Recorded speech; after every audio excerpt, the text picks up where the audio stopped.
Red rice వండుతున్నానండి. Red రైస్తో lemon rice చేస్తాను. ఈ వాటర్ శుభ్రంగా కడిగి పారపోసేయాలి.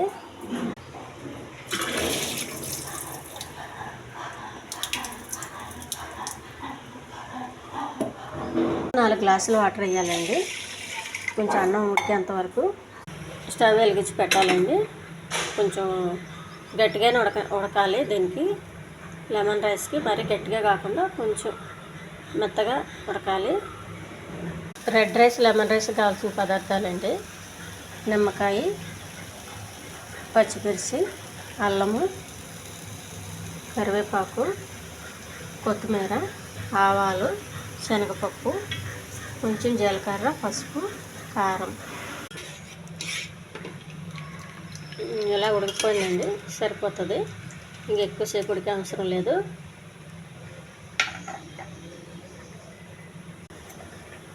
కొంచెం వాటర్ ఎగిరేంత వరకు వండించాలండి. వాటర్ పూర్తిగా పోయి పొడి ఆడుతూ ఉండాలి లెమన్ రైస్కి.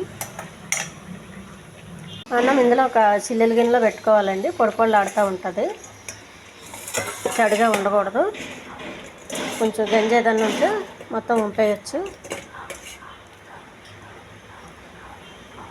వెలిగించి పెనం పెట్టుకోవాలండి. కొద్దిగా నూనె, అల్లం అండి, కరివేపాకు, కొద్దిగా శనగపప్పు, కొంచెం శనగపప్పు ఎక్కువ వేసుకోవాలండి. కొన్ని ఆవాలు, కొద్దిగా జీలకర్ర ఎక్కువ అవసరం లేదు. ఎండుమిర్చి అండి, పచ్చిమిర్చి ఇవి కొంచెం దోరగా వేగిస్తాను.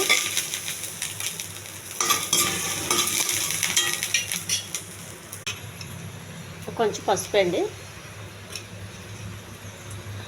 కొద్దిగా ఉప్పు, రైస్ అండి. బాగా పొడిలాడుతూ ఉండాలి.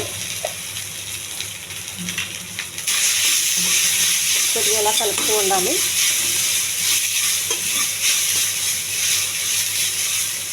పొడిలాడుతూ ఉంటుంది కాబట్టి ఎక్కువ కలిపే అవసరం లేదండి.